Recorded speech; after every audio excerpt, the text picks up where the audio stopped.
Hello and welcome to another episode of I Will Hold Space for Your Darkness, a first responder mental health podcast. I'm your host, Erin Jane, and today I am joined by AK Dozanti. She's a former deputy sheriff and criminal court victim advocate. She has a master's in criminology and victimology. She is a qualified yoga instructor and a first responder wellness coach and specialist. AK is the founder of Lifesaver Wellness Academy. She's a speaker, trainer offering psychoeducation on the phenomenon of burnout, and most recently a published author of Beat the Burnout, which I happen to have in my hot little hands. Thank you for joining us today, AK. Thank you for having me. I'm excited. I feel like this conversation is long overdue. So Me too. I did disclose to AK on an offline conversation. I was very intimidated to reach out to her because I believe in being honest and authentic, and she's someone that has obviously been around for a long time. And I think I came across you probably like a couple of years ago, and I was just like, man, she's so far ahead of like where I'm at and like is doing so many things that I want to be doing. She wouldn't want to hear from me. And then one day I just went, oh no, fuck it. Like us sisters in this like first responder realm, like we gotta stick together. So I reached out and thought, hey, here we are. Yeah. And then we talked and I'm like, where have you been my whole life? Like, what have we been doing? I know. So. It's like, yeah, because we have nothing in common. It's not anything. No, it's a tragedy. Yeah. Man. All right. I'm gonna like steer us back on track. So obviously I mentioned you are a former deputy sheriff from out there in Ohio. And I think from some of the stuff I've seen online and obviously reading your book, you became a police officer at a really, really young age, similar to me. What drew you into the field of law enforcement? Honestly, it just kind of happened. it just chose me, I think. Yeah. But I've always had this really strong sense of right and wrong, and it really bothers me when people don't do what I believe is right, which gets me in trouble sometimes because I'm not, I'm not the end all be all of, right and wrong. However, when I went into college, I was undecided. They kind of steered me as to, what fields you would exceed in. Mm-hmm. And they said, legal and, things of that nature and then service things as well. And so I kind of started realizing that fell together in law enforcement. Criminology really interested me, but what really got me was when I went to shadow some undercover online investigations. And then they kind of let me see behind the curtain, and I was like, oh my gosh, this is incredible. What do I have to do to get here? I want to do this. And so I became an auxiliary, and I was really valuable to them because I was a young female. So I could do controlled phone calls and make myself sound even younger. Yeah. And so at that point I was like, hook, line, and sinker. I'm in. All in. Yes. So I was 19 when I started, and then I went to the academy when I was 20, and then, everything just fell in from there. Wow. And so after being an auxiliary officer, the department that you ended up joining, you spent your entire career there? Most of it, yeah. I once I graduated with my degree, because that was one of the stipulations. They're like, just finish that out, and then you'll start. So I did the bulk of my career there, and then after I left full-time law enforcement, I stayed on there as a special deputy, and then I went back with a small village for a couple of years after that, just as an auxiliary to hold my commission. And ultimately I let that go, I think in 2022, 2023, something like that. Yeah. Okay. And so talk about sort of some of the roles that you had when you were there. I know I think I saw something on your page about you worked in part of like the Marine Squad and like I think normal patrol and a few other bits and pieces. Yeah. So I did court security was where I started. Mm-hmm. And then that transitioned into prison transports. Yep. And then road patrol, which was the bulk of my career, was on road patrol on afternoon Mm-hmm. shift. Um, and along with that, I was working Marine Patrol. So I was working on the boat in the waters within that county. Yep. So yeah, it was fun stuff. Wow, that department really had like a whole myriad of like different like things that you could do. Yeah, yeah, and it was because it was a county, so they had to run the county jail, they had to do courthouse security, all those Right. things. So it was, um, yeah, there was a lot to do. Yeah, sounds like it. And I did read on your bio somewhere that you received Officer of the Year 1 year. I did, yeah, 2015. I got Officer of the Year, and ironically, that was the same year that later on in the year Mm-hmm. I burned out and ended up leaving full time law enforcement. Yeah, and you talk about it a little bit in your book, but which we will get to. But you, it came across that you left very abruptly, Mhm. or in particular, maybe there was like an internal build up, but from like the outside Yeah. perception, it seemed very, very abrupt. Talk to me about how hard that decision was to leave. Yeah, it was a very much a slow burn and internal buildup because I was very good at masking what was going on. And so for a couple of years I was really struggling. Um, but on paper, from the outside, everything looked great. I just bought a house. I was mid 20s, peak, physical performance. Um, I had a dog. I was in this new relationship. Like everything was going well, seemingly. Yeah. Um, and then I started to notice, um, well, in hindsight, I noticed that my body was breaking down along the way. My cognitive abilities were breaking down along the way. Yeah. And my emotional, my soul was Yeah. just kind of unraveling. Yeah. And so ultimately, I was coming back from a kind of impromptu vacation with my now husband. Mm. And we had only been dating for a very short time at this point in time. And just at the mere thought of returning to work the following afternoon, um, I experienced what I now know was a panic attack. Wow. And we were in the car on the way home, and I was so embarrassed because it was still a new Yeah. relationship, and I was like, oh my gosh, he's gonna think I'm a lunatic. But ultimately, the next day, I went to the doctor for a sinus infection, Yeah. but I also kind of told them what was going on just a little bit, didn't divulge too much, and they just handed me a prescription and said, "Here, take 2 weeks off." And I was like, "That's it?" Like, and I think they said you should probably go see a counselor or something. Yeah. Um, And so I was like, I don't I don't really know what to do with this. I never filled the Yeah. prescription. Um, but I did take the 2 weeks off, and then I sat with it for a couple of days, and my husband, or now husband, kind of just looked at me at one point and said, "You don't have to live like this. It doesn't have to be this way." Oh, And it never occurred to me until that moment, and I was like, "Oh, I guess you're right. Like I could do yeah. something different." Um, and so I, at that point, considered writing my resignation. And from the moment I even considered it Mm, to the moment I actually did it, I felt peace. And yeah. then I continued to feel peace. And that's how I knew I made the right decision for me. Yeah. And can I say what powerful words that was from your now husband, then boyfriend? Because for when you're in that world, there is nothing else. Yeah. So, Yeah. and I believe, and not to pry, but I believe he's not in the job. He's not in the first responder realm.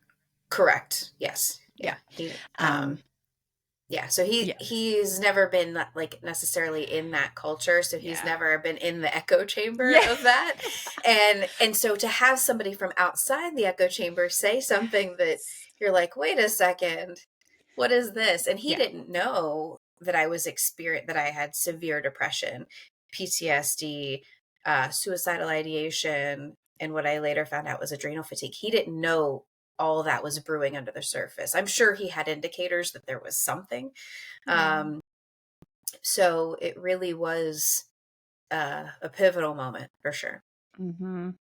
And I think as well, I think anyone listening, when we've wrestled with really difficult decisions, there is no better feeling of like de-stress and calm when you make, like, I think it makes it known that you've actually made the right call when you feel at peace after you've made it. Like there's Hmm. just like the way that your body relaxes, and then you're like, ah, that was exactly the right call, like Yeah. without a shadow of a doubt. And yes, and my body relaxed and I felt that like internal sense of safety. Now my mind was reeling because Oh I was like, did God. I make the right decision? What are Yeah. people going to think? How am I going to, what am I going to do now? Because I didn't have a plan. Yep. Um, so my mind it was kind of in one place, but I could Mm, feel the peace in my body and I kind of just stayed there. yeah. Um, and there were lots of times where I had to remind myself, like, Yeah. no, this is the right move. There was some kind of discernment deep Yeah. within me that knew that that was the right move. Yeah. And your head just kind of had to catch up. Yes. Um, Yep. and so you fortunately went on to, and that was actually going to be one of like my questions, like, but either before you left or had you already left when you transitioned into the victim advocate role, because it was with the same department, just with like their prosecution's office. Yeah, so it was within the same county. And it actually, when I left, I had no plan. But within that month, this came up. They said, hey, the prosecutor's office is looking for another victim advocate. Um, you'd be perfect for it. You're Yeah. overqualified. And I was like, well, it's a pretty big pay cut. I have no Yeah. idea what I'm doing, but it's a It's a job. job. Yeah. And that, so I had about a month in between. And Mhm. interestingly, I slept for about 18 hours a day every single day because I had kind of like this restraint collapse where my system was like, Yes. you can rest now. And I Yeah. was very angry because I had a lot of things I wanted to get Yeah. done. But I wanted to enjoy my time off and not just Yeah. sleep. But my body had other plans. But Yeah. I went into that role, and it's very interesting looking back now the way all the pavers were put out in front of me and all I had to do was just keep stepping and keep stepping and keep stepping, because Yeah. then that introduced me to the world of victimology, which is where I Mhm. got my master's degree in criminology and victimology. And that's where I started to learn about trauma. And I was like, Yeah. oh, well, this is making a lot of sense now. So, My goodness. And we'll probably like talk about it a little bit more, but I feel like there's something else that we probably have in common. And it's like, obviously with victimology and criminology, there's a lot of, psychology education that's kind of wrapped up yeah. into that. And I've been like the same with like some of my studies. And do you just have, and I know you're like moved on from that a little bit now, but it's like these freaking like bells going off in your head when you learn either like different concepts and constructs and like explanations, and you just go, oh my God, that's why. Like this illuminating reason, or like now being able to interpret and understand either parts of your behavior, things that happen, ways you responded and reacted. Like one that I know for me was so just I don't know if like even overwhelming, but like in a powerful way, was like learning about the stress response, and all we hear fight or flight, fight or flight, fight or flight, and understanding and learning about freeze and fawn. And you went, like, Yes. like going like, because we can't, which we'll get to, but it's like you can't control how you respond in certain situations. You can't control how your body responds and how your stress response like kicks into gear. And I think there's, especially for people like us who've been police officers and that's like a full-on freaking job where you got to wrestle with people and you got to like be on your game and you know, be ready to freaking fight with the best of them. So you anticipate sometimes that you'll react in a certain way, but then perhaps maybe in your life off duty, you kind of think you're going to be the same. And then you have like the complete opposite response and you're like, that's not the me that I know. That's not the me that other people would know. Like, why have I responded like that? So then, you know, just I feel like when you study psychology and counseling and all of like the different bits and pieces, it's just like finding pieces of jigsaw puzzles that you never knew were missing. Yes. All the yes. Sorry, Because I went on a total rant. no, I'm sorry. no, but I'm sitting here like a bobblehead going, yes, because I definitely experienced that because I started diving into this world of victimology and then understanding trauma and then understanding the physiology of it. At the same time, I'm working with victims and I'm hearing all of these same patterns and trends, and I'm very good at picking up on patterns. Yeah. And then around that same time, I'm also going through a 200-hour, 10-month yoga teacher training. Wow. And so I'm learning about how the body works and how the physiology of different things works, and then different modalities of healing the body from these stress responses. And so, you said, I think, alarm bells. I was getting like lightning and thunder and like getting smacked across the face with like a big tsunami of, oh my gosh, because I was like also in real time experiencing the different layers and levels of healing that. And then it almost became addictive because I was like, I got to figure myself out to fix myself. And so for a long time, that was driving me into overdrive, into more burnout. Because I was doing all those things, plus planning a wedding, plus teaching yoga, plus working full time. And, you know, I was driving myself towards another burnout. And trying to fix myself. And what I had to realize, one of the biggest pivots that I made, was that if we're always coming from a place of trying to fix ourselves, then if our baseline's here, we're always coming in under baseline. And when you fix yourself, you're just meeting the baseline. But if you change your viewpoint of, no, I'm already at baseline. Now it's progress, it's growth, it's evolution, it's, you know, upward movement, forward movement, not just fixing all the time, not just fixing the potholes, but building the on-ramp. That was what started. That was the biggest shift in propelling me out of that survival mode. And I know that's kind of a little bit of a tangent, but it truly, we get stuck in this like addiction of like learning about ourselves and fixing ourselves and all of that. But if you're not actually implementing it, it's just hoarding information.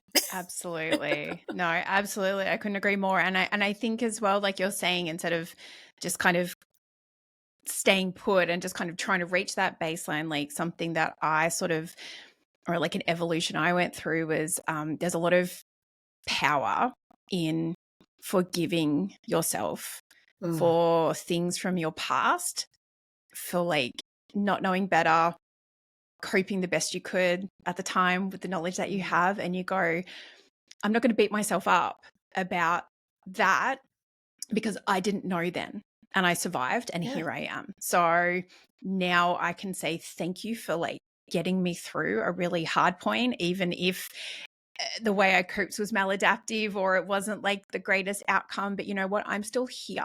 And because of that experience, now I know better and I can reach higher, achieve more, all that kind of thing. And then just learning to, have that self-compassion, I think, is so powerful because it just, like you said, changes that mindset of like, I'm going to beat myself up from like things I did when I was like, you know, like 20 years old, as opposed to like, no, that's okay. That was then.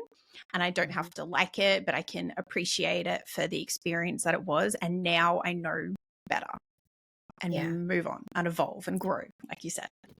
Yeah. And I think a lot of people get stuck there because they hold on to like shame and embarrassment, and they get so consumed with what how other people are going to perceive them based on their past.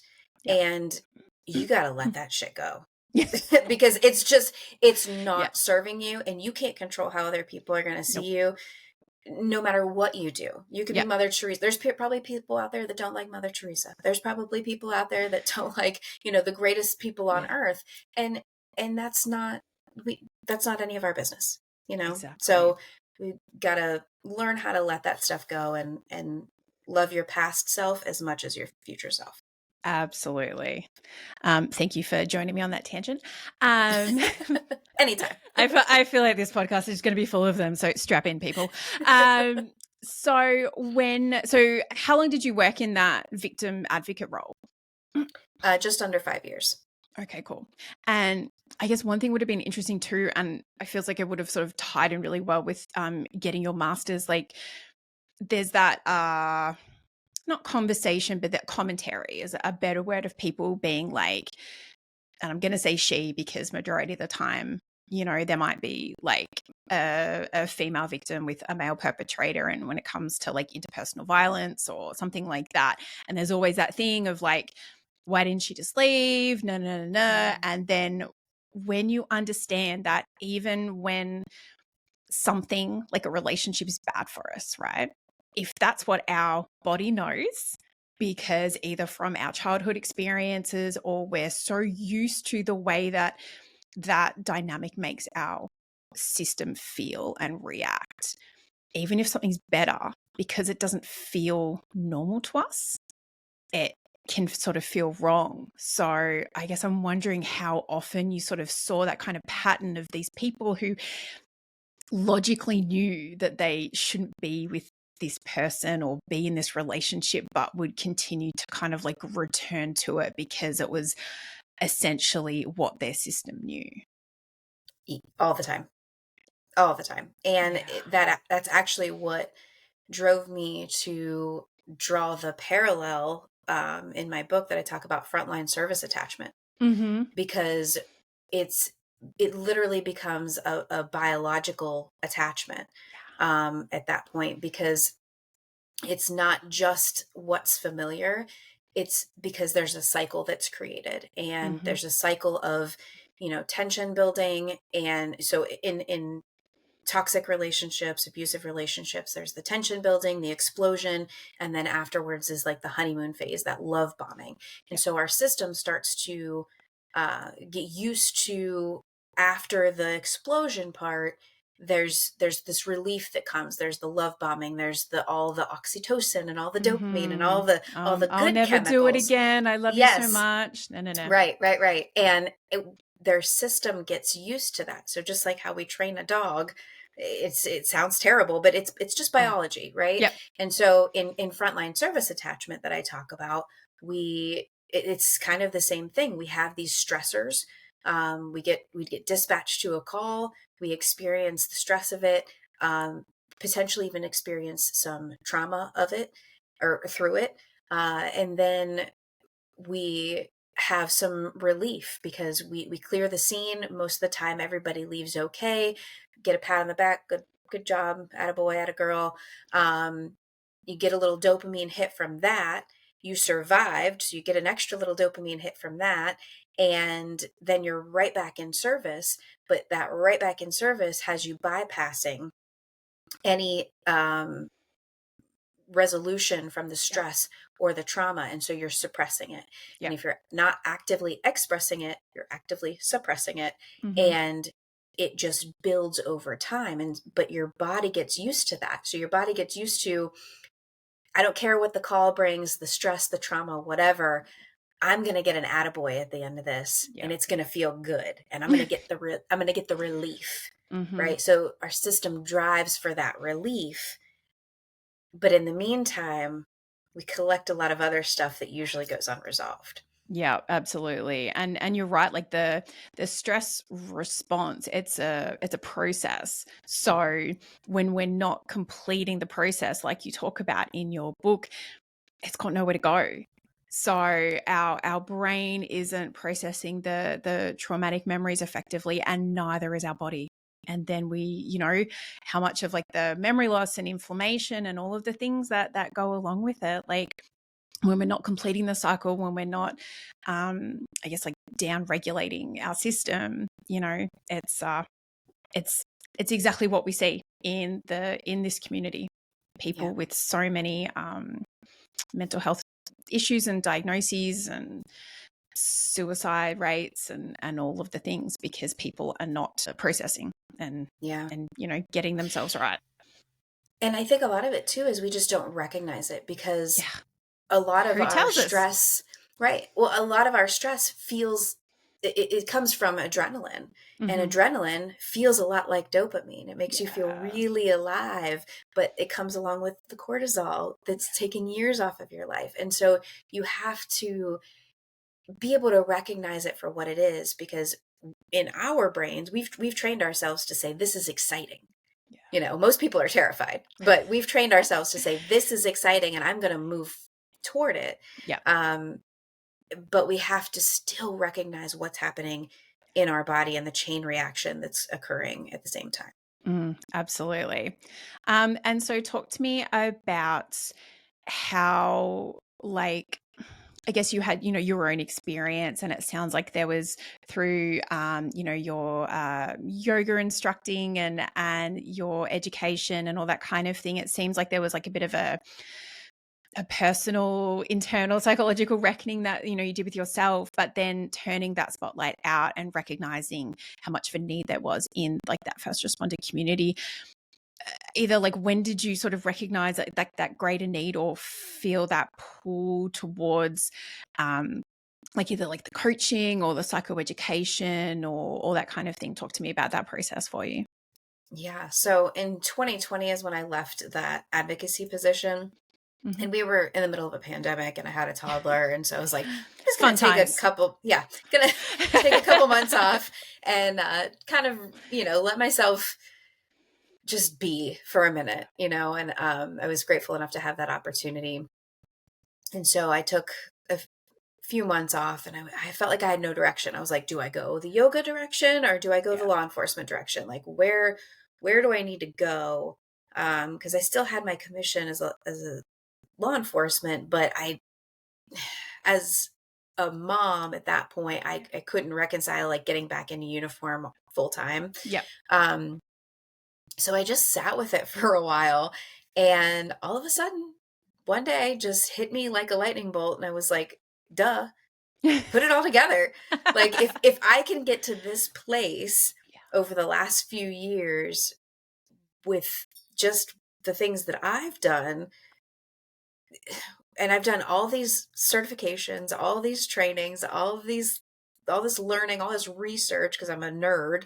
I was like, duh, why don't I just put it all together and take it back to the people who need it most? And so I did. So early 2021, it actually started out as a yoga app that I was going to just have like a small section for first responders.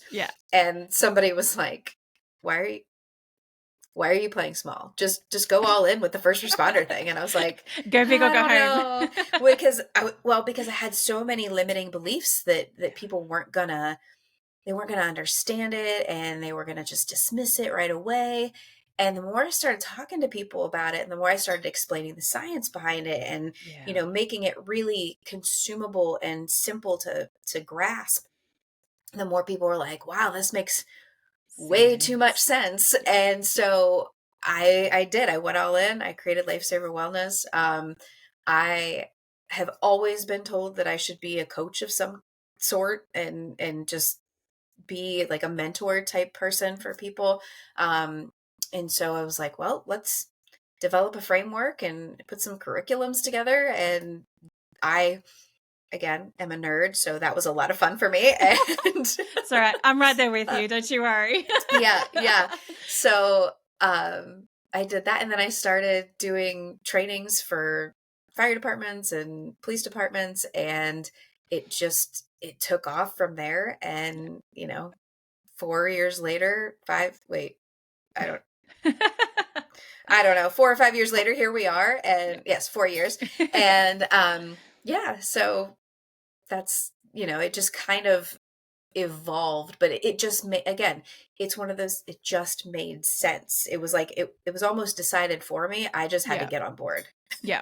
Oh, I love that for you. And it's, again, that was like part of the intimidating factor that I spoke about at the start of this conversation. I'm like, I want to like get to a point where I'm doing that. And for me, it's like finding the balls, finding the confidence to kind of put yourself out there. It's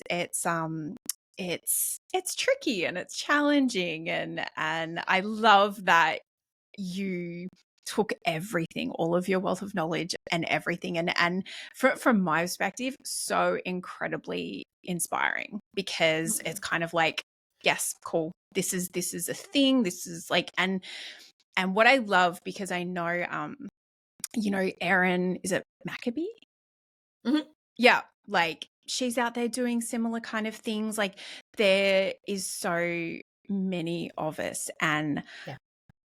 there's no, like, we don't need to be like, I mean, I don't think we would ever think that way, but as in like, people want to pit people against each other in a competition. It's like, No. I'm like, no, I'm like, this is a community, this is support, yes, this is, yes.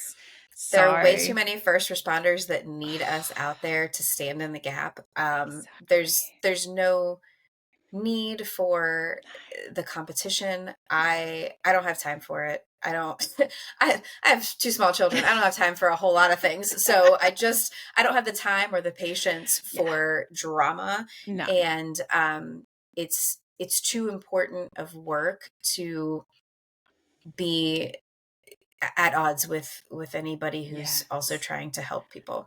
Absolutely. There's just no use for it. And so I think, like, kudos to you for doing what you do. And I know that it takes time away from your family and all that kind of thing. And I think we're similar like that. It's like, it has to be pretty freaking important for us to want to take time away from our we're both boy mums.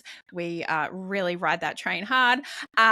So for us wanting to, we have to feel really passionately and live with purpose and have that authenticity to be like, this is so important, I'm going to take time away. And it's because, like, additionally, like, I've walked in your shoes. I'm never going to have done exactly what you've done, but I know what it's like with that sense of adrenaline when you are driving hot to a job. And I know what it does to our body. I think just having that lived experience gives us like a differing level of credibility, and I think like a sense of camaraderie that is important to penetrate first responders, because we can be a bit of a closed off community at times. A tough audience. Yes. Tough crowd. Exactly. Yeah. Exactly. And I don't want to skate over your kind words. I so appreciate that. And I appreciate what you do. Like, you are a voice for people. You are bringing other voices forward with your platform. So don't ever discount what you're doing, because honestly, the list of things that I want to be doing and I feel like I'm so far behind is so long. And so you can never compare yourself to somebody else, because we're all on it. We're in the same direction. We're just on different paths. And so don't ever discount what you're doing, because it's incredible. I appreciate that. I think there's been a lot of personal reckoning in like the last few years for me, and just gaining that, I think, coming out of just the trenches of motherhood, and then being able to go oh no, like, I'm an actual person still, and I have goals and dreams, like? And you're so close. You're so close. I will lift you up. Don't worry about it, babe. Thank you. Oh my God. It's I think for me, like, as well, like, I turned 40 last year, and it's just like, this is my decade. This is the decade about me, about like my, like, I've been out of law enforcement for 10 years now, and I've been the spouse of a first responder for, 11 years. So it's like the roles are very different, but the knowledge permeates both, and being able to help people in the same way. Like I think it's really important, because first responders and first responder families, they need the right kind of help. Yes. And if it's the wrong, it's almost more detrimental than, like, I think sometimes in the civilian world, because it'll just, cascade Well, badly. yeah, because it's already like pulling teeth Yeah, to exactly. accept any kind of support. And if it's the wrong support, then it's like, okay, now you've got my teeth, and what am I going to do now? So yes, yeah. Exactly. And so was and forgive my ignorance, but was burnout one of your core components, or is that something that's kind of like developed over time with your like speaking engagements and training and the like coaching and wellness academy? So burnout's always been kind of at the forefront of it, because Mm-hmm. it took me a while to realize that that's what was happening. Mm-hmm. Um, and it took a lot of hindsight, because I remember I said I burned out from law enforcement, and then I almost burned Yeah. out during my advocacy years.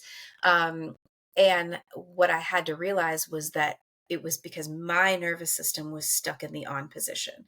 Yeah. My mindset, I was operating from a place of, you've got to be perfect because otherwise you're not good enough.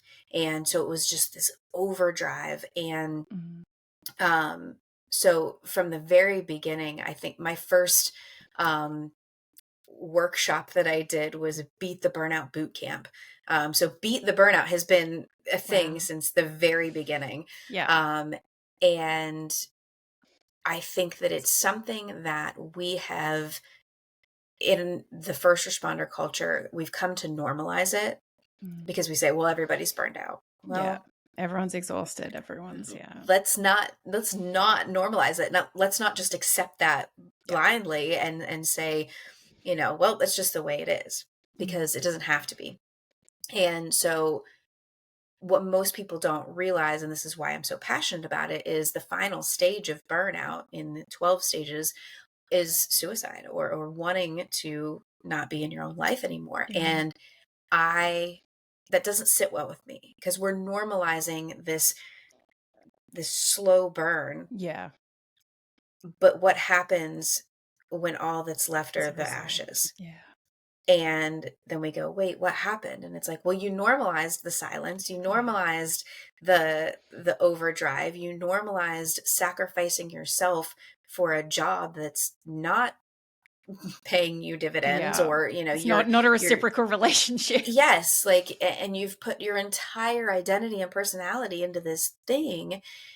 And what happens when it goes away? Yeah.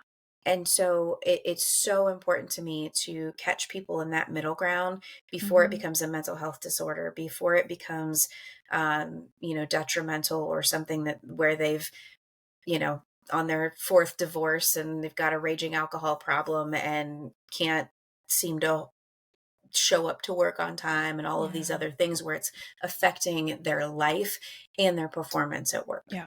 Absolutely. And I think, like, you would equally know, anyone who's in this realm knows of the awful and generalized statistic that we lose more people to suicide than in a line of duty death. And that's, I mean, horrific. It's horrific that we lose people at all. And that, again, though, it's also like, well, so yeah, someone takes their life. Is that not related to their job? Probably 9 times out of 10 it is. And Yeah. that's like one of the things that equally I bang on about. I'm like, it's like proactive, preventative, like it doesn't have to get to that point. And so actually explain what you mean by burnout, because I think it's something that we hear a lot about, and I don't Yeah. think everyone completely understands what it means. Yeah. So the best way to explain it is just to give you like the three main components, Mm-hmm. which is the mental, physical, emotional exhaustion, the cynicism, which is basically, we hear it all the time. It's the sarcasm, the skepticism, um, And it's what it is basically is just a psychological distancing, Yeah. right? Like I don't like that thing, or I don't understand that thing, so I'm gonna shit on it because I don't get it, and so I'm just Yeah. I'm gonna distance myself from it. Yeah. Or conversely, sometimes it's I actually do want that thing, Yeah. but I don't, I either I can't have it or I don't believe that I can have it. So I'm going to put distance between myself and that thing because otherwise it's too painful to accept that I can't have it. Yeah. So you hear this a lot, like right after a breakup, like all the cynical things that they say right after, and it's like, wait a second, you loved her yesterday, like hold on. Just as an example, but then that Yeah. third piece is a low sense of self-efficacy, or Yeah. basically not feeling like you make a difference or an impact anymore. And so it's just kind of like this daily grind, this low hum of why am I even doing this? Why Yeah. do I keep showing up? It's the same shit, different day. This constant loop of really Yeah. not feeling like you're moving the needle. And I feel like law enforcement feels that more than, You're like, yeah, yeah, preaching to the choir. yeah. I think law enforcement and dispatch and probably corrections as well probably feel that more because they're dealing usually with the same people all the time, and they just keep getting out and coming Yeah. right back. And yeah, so. And I feel like it's like you're saying, more particularly in like the kind of law enforcement realm, it's like that drum beat that underplays Mm. everything that we do. So like I'm married to a firefighter. And so regardless of like what job they do, even if it's like a bit of a nothing job or if it's like on like Donkey Kong, like there's some kind of like resolution. Whereas like I was having a conversation with someone the other day and they were saying they actually said it to me and it made it kind of like twig in my head. There's a uniqueness for law enforcement, for corrections, like you said, that it's not just the incident and then we get to walk away. Like law enforcement, like we will have, like you have to conduct an investigation, you have to take the statements. Like I know in my role, we would have to investigate like unexpected deaths. So which suicide fell under the realm of. So it's like I would attend a suicide scene and then have to, you know, potentially notify relatives. And then I would have to investigate the circumstances, basically learn everything about this person that I only knew in death, which would mean taking statements from their husband, wife, their parents, their kid, like, and it's like, it's so much longer drawn out and tragic that it Mhm. is one thing that I think in that first responder realm is just like that little bit different than, you know, any of the other people that kind of show up on scene. Like their thing just Yeah. ends as soon as they walk away, and ours never did. Right. Yes. And that reminded me of, other circumstances where now you're talking to people that you're potentially you're asking questions that could be accusatory. So I had a suicide of an elderly woman who shot herself in the chest, and the husband had left the house for just a few minutes, and then she did it, and he came back. Under those circumstances, you have to check for gunshot residue on the Yep. husband. Yep. And so I've got this elderly couple, and I'm like, uh Oh, and so but you have awkward. to do your job. You have to ensure that it wasn't a homicide. And so little things like that. And then weeks later, the GSR results are coming back. And then you've got, so it draws out, and you become much more attached Yeah. because now you've got this thing in the back of your mind while you're waiting for the results. And now you've got Mhm. this, this evidence that you have to log in, and all these different components um, that you then kind of collect as you go. You collect multiple things that are all happening at the same time. So now you've got 12 cases that Yep. are all in different stages at any given time. Yep. And it's a lot to carry. And I think that's why, detectives oftentimes are really struggling with burnout because it's this just this ongoing thing all the time. Yeah, yeah. As a former one, yes,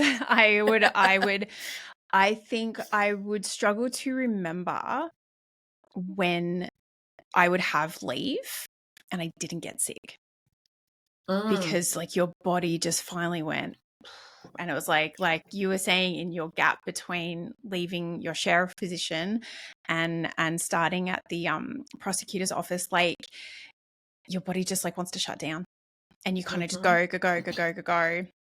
And I worked at the armed crime squad towards like the end of my career, and people like one of my girlfriends worked there for like 10 years.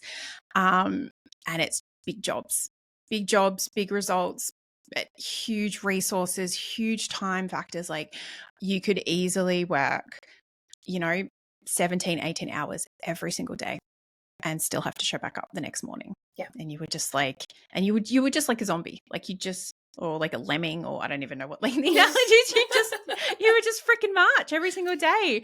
And then I was Yeah. just like, and probably the only thing, I would still get up at 5 a.m. to like go to the gym, because I'm like, this is the only thing that's going to keep me sane, and Yeah. I'm probably going to be even more sleep deprived, but it's like the one Yeah. thing I get to do for myself every day. Like, so yeah, that drum beat, and in particular, you put all that time and effort in, you make those heartfelt connections with victims of crime, witnesses, like you're talking years to like take things to trial, take things to contest, all of the things you're having these interactions with them.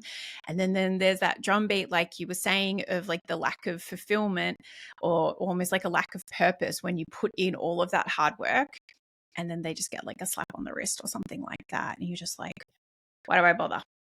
Yep. Yeah. And So, that was something that was very eye-opening when I went from law enforcement to the prosecution side of things. mm-hmm. Because I didn't realize, you get enough probable cause to make the arrest or whatever, and charge, but then actually getting the charges to stick obviously we know it's a higher burden of proof, but I didn't realize until I got in there how much harder it is, because then you've got a defense attorney arguing everything, and then you've got a judge who's looking at you like, huh?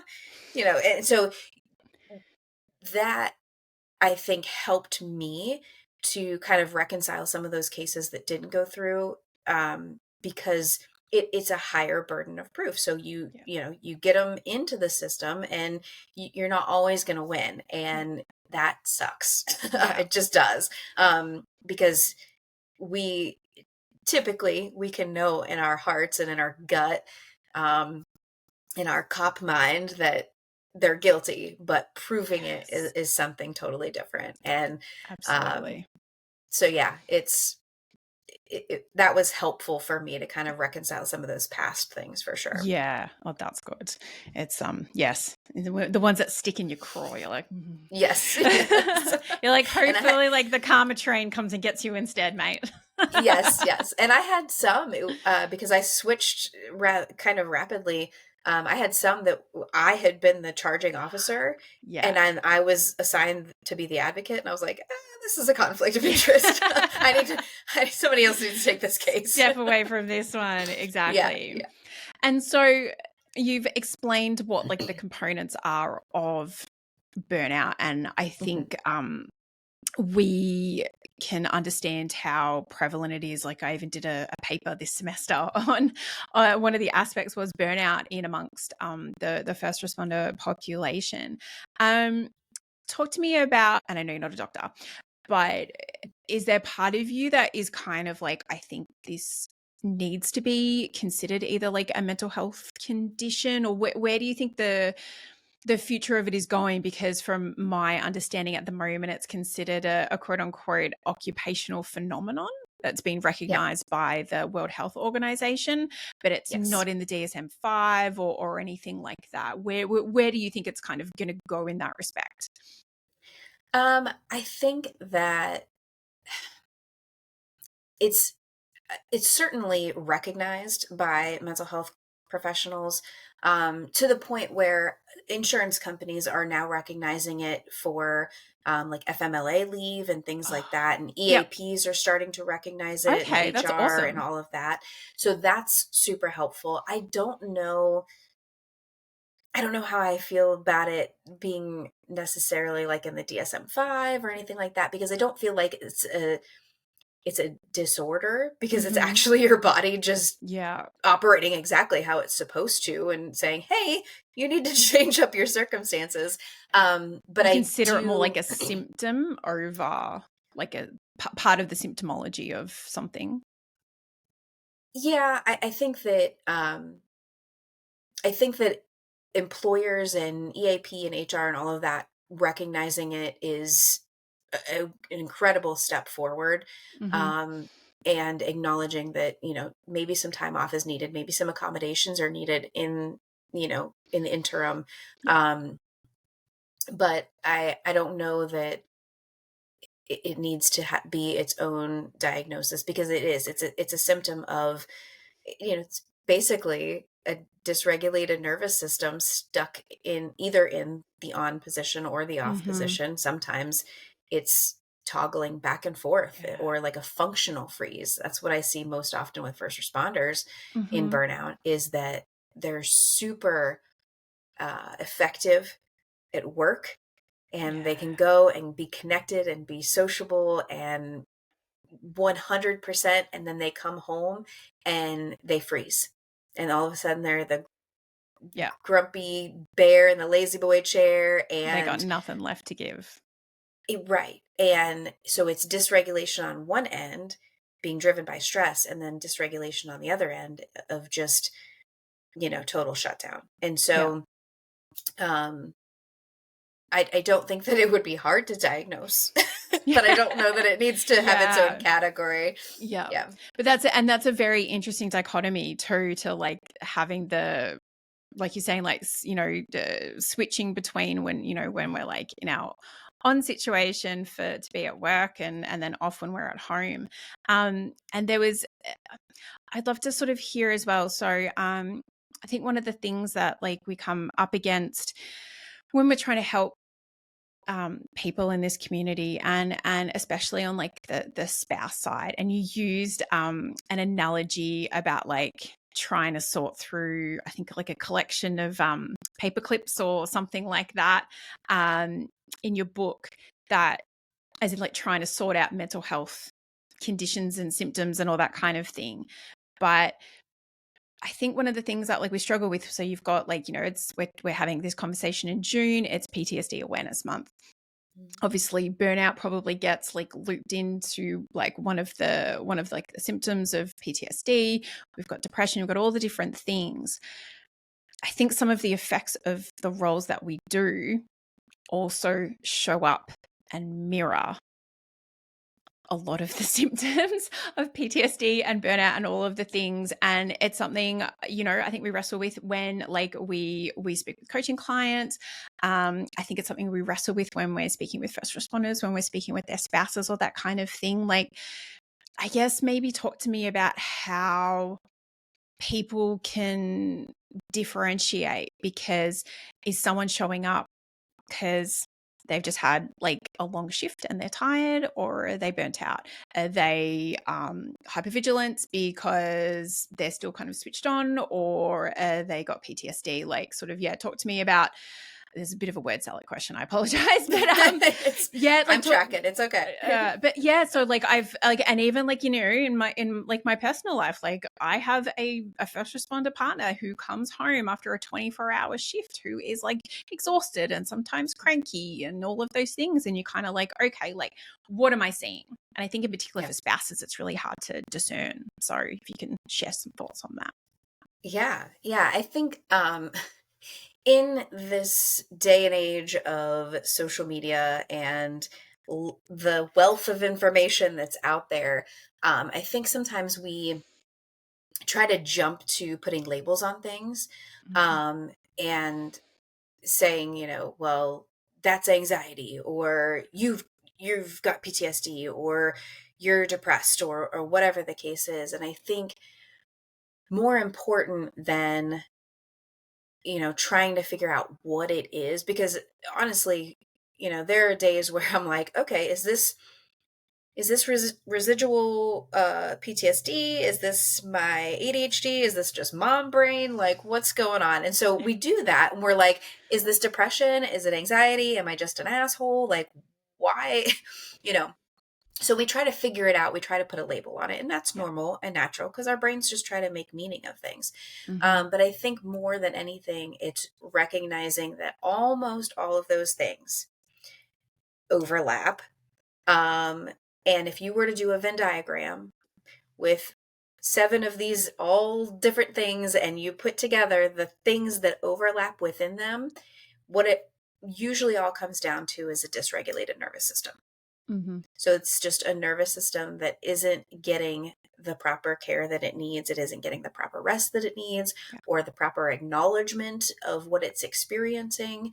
And so that shows up in, we get short and snappy and irritable. Maybe it shows up in muscle tension. Maybe it's frequent illnesses and infections. Maybe it's just a difficulty concentrating, or forgetfulness, or it's just a myriad of things. But it all comes down to the nervous system and the communication between your nervous system and your brain. And so a lot of times we think that we can do this mind over matter thing because David Goggins did it. But he's truthfully, mental. Absolutely he mental. is his own person, and there is no one else like him on the planet. So we, for the rest of us, the communication between the brain and body is 80% of it is from the body up to the brain, and only 20% is brain down to the body. And so mind over matter is really, really hard if you're not using your body as well. So making sure you're getting enough rest, making sure that you're eating properly and you're not just grabbing crap all the time. The biggest thing, and one of the biggest things that we tend to push off, is safe and healthy connections with other human beings.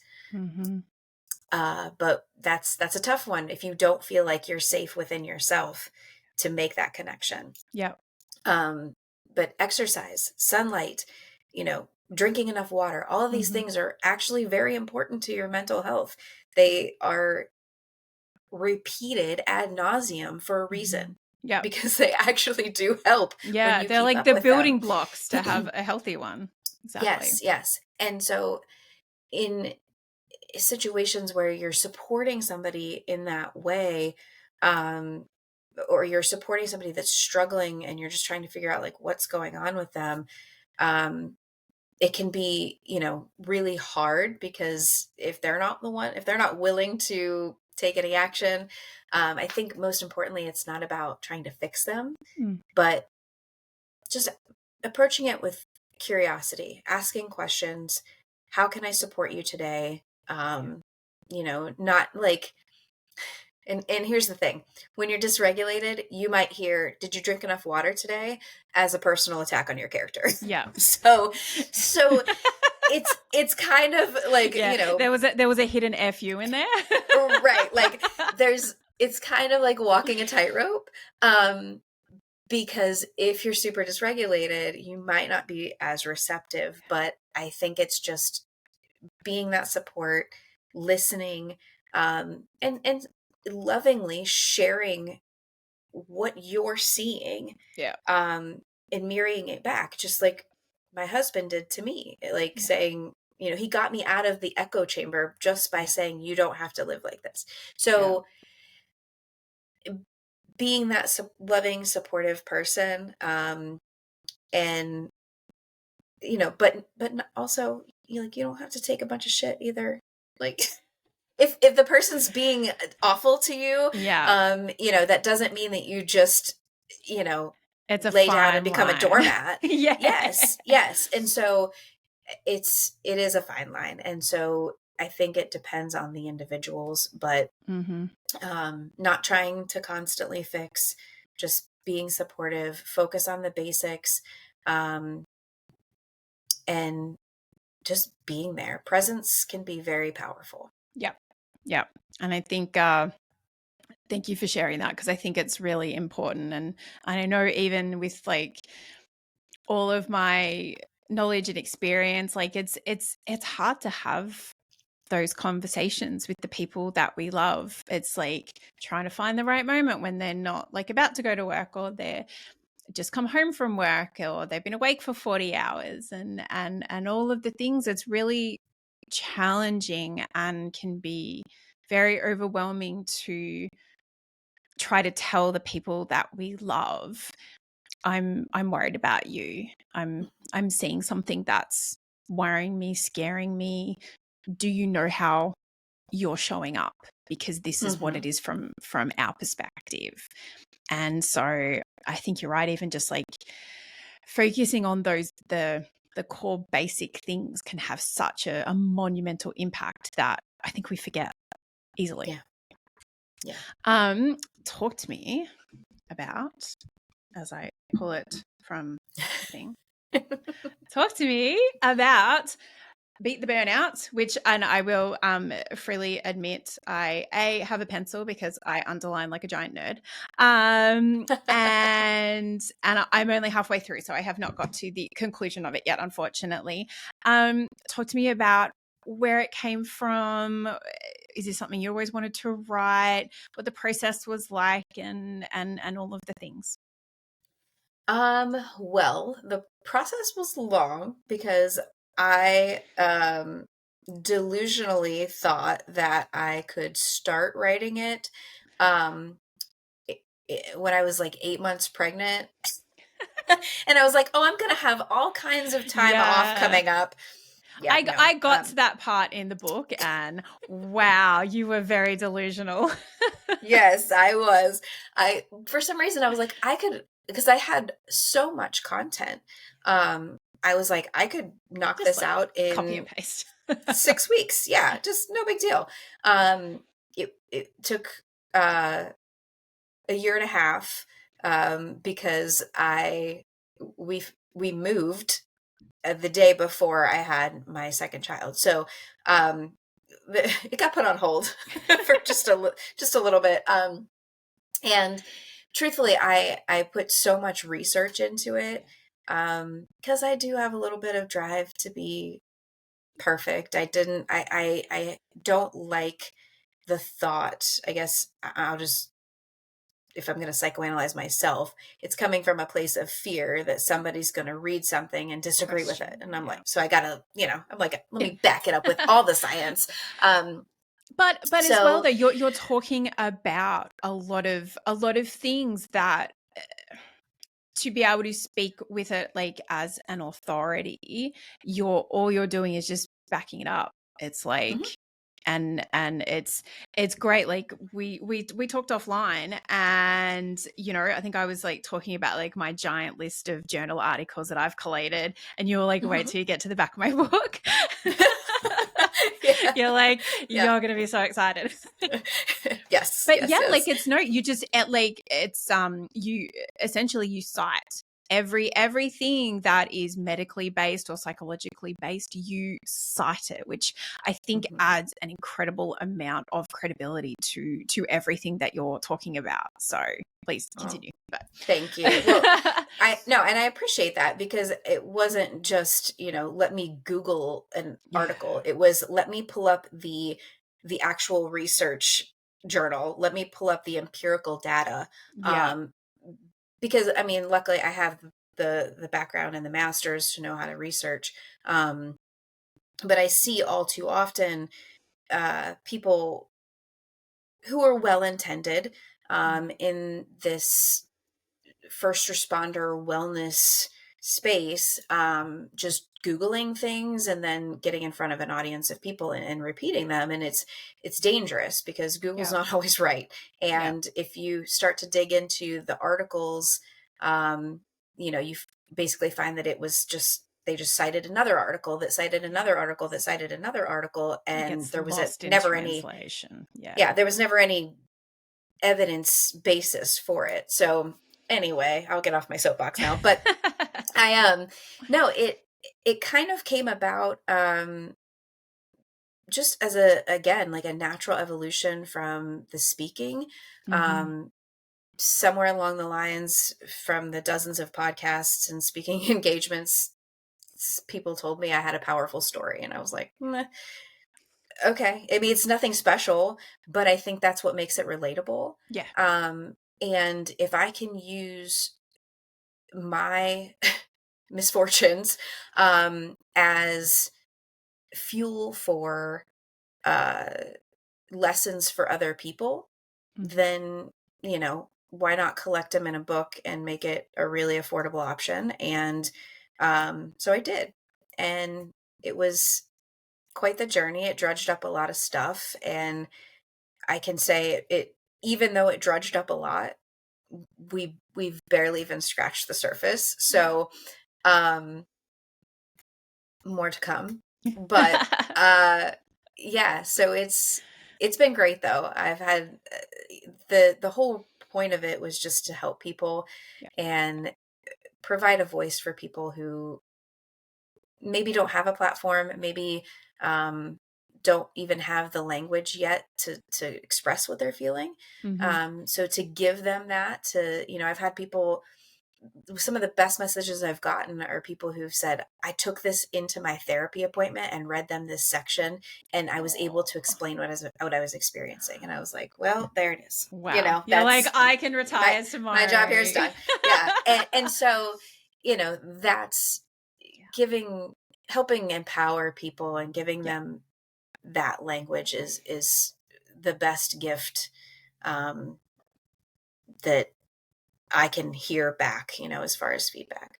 Yeah, absolutely. And as someone who, granted, just over halfway, but it's quite like it's, I don't know if it's like anything I've actually ever read before, because it is this really like interesting mixture of like, it's kind of like psychoeducation, and you like, even though you've got like your sources, like you you break down like the concept of burnout and the systems of the body, and how we are affected as humans and equally as first responders. And you've kind of got like tips and strategies, and like, in terms of like how to recover and how to cope and how to prevent it. And then you sort of loop in some of like your personal touchstones, so it's quite like I don't know, it's like an eclectic mix. But I think it comes across like how much you've put into it, like not only just the research, but yes, also like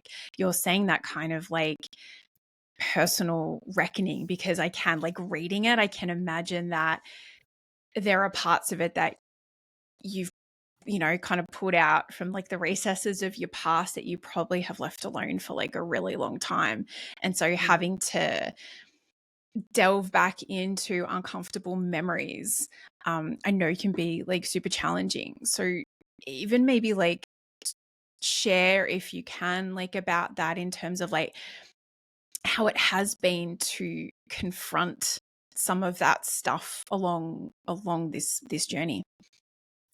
Um, Not easy. I had to go back to therapy, Yeah. um, which is not a bad thing. And now I'm, Yeah. in it just to continue to progress and Yeah.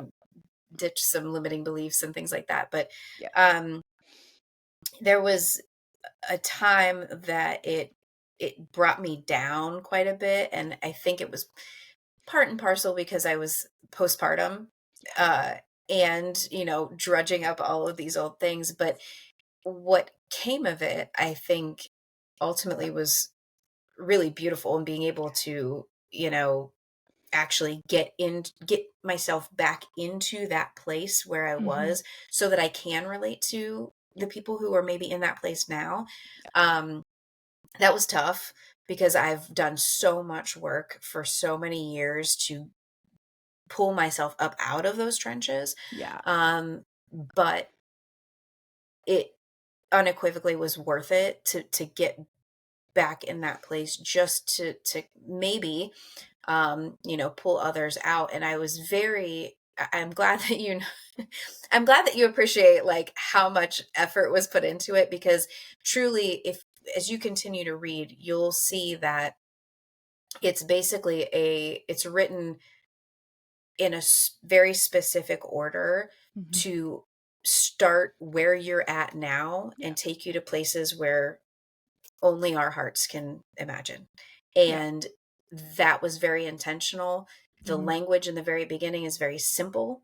Yeah. And as you go, it gets a little bit more complex, a little bit more almost not necessarily imaginative, but, you know, less survival speak, more up in the prefrontal cortex. So you're going on this journey to get up out of survival mode. Yeah. And I was very intentional about all of that. Yeah. So it's basically like, as you read, it's like having me in your pocket as your coach. and telling you these are the things you need to do, Yeah. lovingly get off Yeah. your butt and do them. Yeah. And this is why. And I think that's part of sometimes what we miss is the why. We hear the things, but people don't want to necessarily be told what to do. Mhm. um, they want to be shown how to be. Yeah. And if I can do that through some of my experiences and share that, Mhm. and then give them the why this works, then Yeah. they're going to be more inclined to be like, maybe I should try that. So But I think there is sincere, like, authenticity to, being like, I've walked this path. I'm not saying you have to walk along with me, but should you choose to, I want to be a beacon for you. I want to be, like you're saying, like a mentor, a coach. I just want to help it so you don't. Essentially, it's like you're trying to, like, make it somewhat easier for them through all of, like, the lessons that you had to learn probably the hard way, like we all do. Yeah, like, being that little bit of, like, a guiding light. I think there's something so, like, trustworthy about it, because you're like, yeah, like, this was my shit. I want to help you with yours, essentially. yeah, yeah, um, yes, 100%.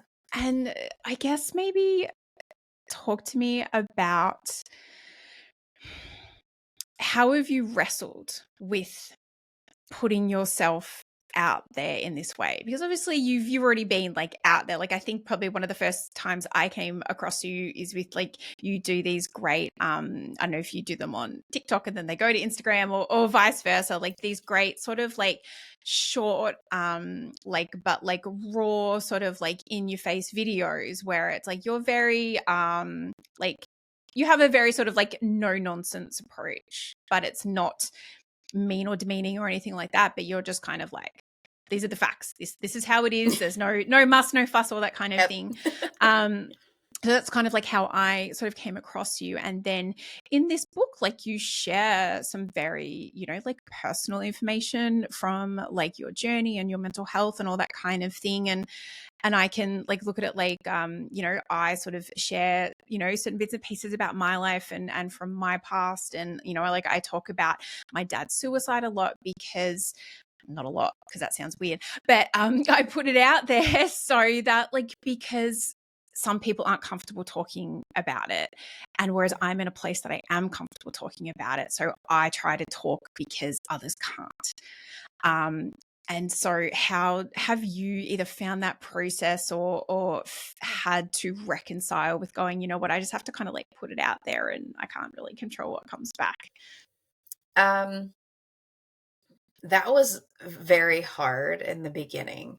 uh and ironically, I mentioned this all started because I was going to do a yoga app, and I joined this group Mhm. for entrepreneurs that was kind of like learning how business works and how Okay. marketing works and all of these things. And so we had weekly calls, and on one of these weekly calls, I may or may not have had a meltdown and shared some of my very personal experiences, um, and where I was, or where I had been and where I was now. And everybody was dead silent. And I was like, I'm I'm just going to log off now. Like You abort, know? abort. Yes. And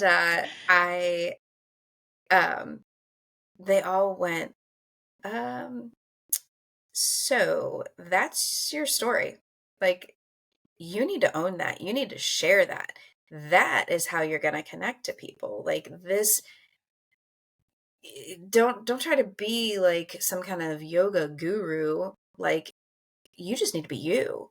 And I was like, but me, I'm, and it's because we don't want people to see us, right? And then we realize, I realized little by little, and podcasting was actually a huge part of that, um, that people did actually Yeah. find it helpful to hear my story, and that, I didn't get as much backlash as I thought I was going to get. I mean, there's always some naysayers, but um, it really, little by little, I've shared more and more and Yeah. more. And they still have things that I haven't put out there because Yeah. some of them I'm still struggling with, or it's happening in real time, or it's, I'm not ready, and that's okay.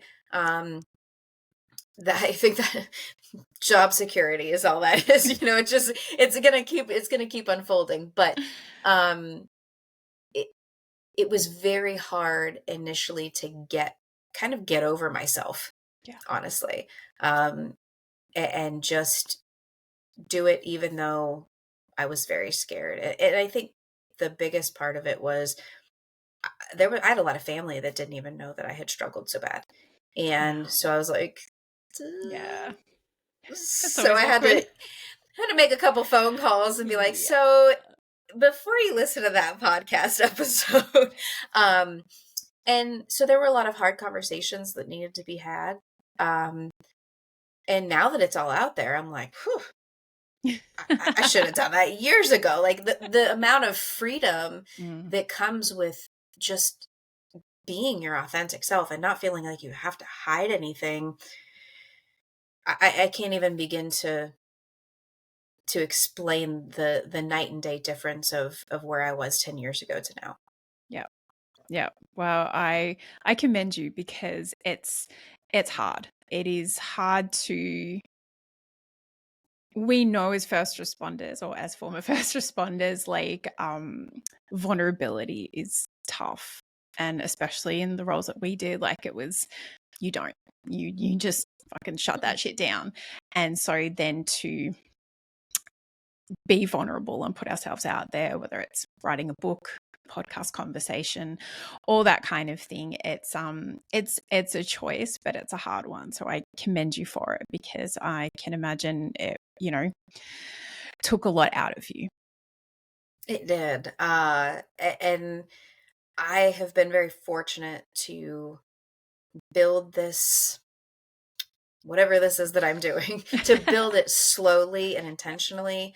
I've not come into it or approached it from a place of lack or urgency where I feel like I have to succeed Yeah. at this thing.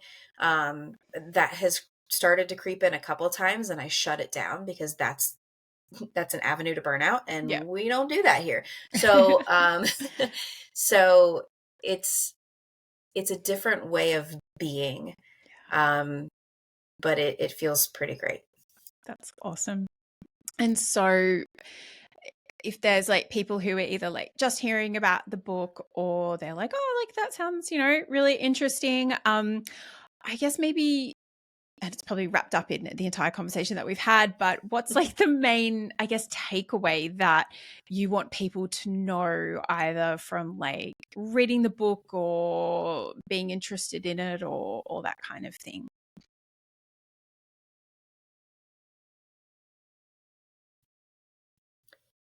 Nothing has to be at rock bottom for you to start taking care of yourself. And it's not about fixing anything. It's just about growth and evolution. So even if you're in this weird middle ground of burnout and you're not, your life may not be completely unraveling or falling apart, it's it's never too early to start preventing it. And it's never too late to recover. And the bottom line in all of it is you're worth it. You're worth the intentional effort to put towards yourself. Mm-hmm. And it's not selfish. Yep. I love that. I love everything about that. Thank you for sharing. Where can people find Beat the Burnout, as I give it another plug for those watching? So Amazon is, and then it's also at any place books are sold. But you can get signed copies at akdozanti.com. Which is what I should have done, because I got mine on Amazon. And now I'm like, man. Well, now we're just gonna have to meet in person. Meet up, drink some wine. 100%. So but yeah, everything is linked up there. You can get to my socials there. All of the things is at akdozanti.com. So okay, awesome. I will put all of that in the show notes. And so if people are interested in coaching with you, accessing Lifesaver Wellness, all of those things, they can just reach out to you by then. Yep. Happy days. And you said sort of, you dropped a few little like breadcrumbs about, that there's more to come. Is there anything you want to share that, either you're working on, you want to be working on, anything that you have coming up that you're really excited about that you'd love to share? I think it's in the vault for now. That's okay. Soon enough. It'll all come out soon enough. Yes. I've from our offline conversation, I think you are really excited to have some downtime after a very full-on few months. Yes. I had a lot of speaking engagements back to back. And so the next couple months is pretty slow, just a couple of small gigs. And I'm excited to just lean into mom life and summer and just letting myself recalibrate. Yep. Beating the burnout, as one might say. Yes, as one might say. All right, AK, this has been awesome. Thank you for taking the time. I really appreciate it. Thank you. We normally finish these podcasts off with asking our guests a couple of questions, and it comes from the name of the podcast, I Will Hold Space for Your Darkness, which it was evolved from a Brené Brown quote. And so we like to say, what do you do to be able to hold space for your darkness? I let it happen. Mm-hmm. I let it, I invite it in, I dance with it. I allow myself to witness it. And when necessary, I allow myself to feel it. It's not about fixing. It's just about being able to be present with it, because the more you try to shove it away or the more you run from it, the bigger and badder it gets. And so invite it in, dance with it, and acknowledge its existence. And oftentimes you find that it's not quite as dark as you thought it was going to be. Dance with it. I like that. Yeah. And equally, what can someone do, whether it's a friend, whether it's your spouse, loved one, anything like that, what can someone do in order to help you and give you that space to be able to hold on to your darkness? Me specifically? Yeah. Or just or a suggestion. What can someone do to support you? Oh, I mean, so me specifically, don't try to rescue. I actually wrote a whole song about it like a few years ago. Like, I don't need to be rescued. Yeah. And the next line after that it says, she doesn't need to be rescued. She just needs to be loved. Oof. That's what the song says. But I think it's just be real. Don't give me some inspirational quote or some thing that you wrote on ChatGPT. Just presence, eye contact, no judgment, and just being authentic and not trying to rescue. Yep. Yep. Which it's so stupidly simple, but it's true. You know though, like I want to be like overly like gendered, but being married to a man who is in a first responder role, all they think that you need, it's like their automatic go-to is like, oh, I need to come in and solve this for her. I need to come in and rescue her. And you're like, mate, I can rescue myself. Just that might just be men in general. Yes. No, I like that. Yeah, I don't need you. I don't need you to rescue me. I just need your company, and that's it. Yeah, I love that. I love that. Just sit with me. Yeah, that's awesome. All right, again, thank you so much for your time, AK. I really, really appreciate it. I will put everything in the show notes as we move ahead, and I will let you crack on with the rest of your day. You too. I have thoroughly enjoyed this, so Me too. I really appreciate the invite, and I'm glad we did this. Me too. All right, this has been another episode of I Will Hold Space for Your Darkness. I've been your host, Erin Jane, and as always, let me listen in a way you've never been heard. Cheers.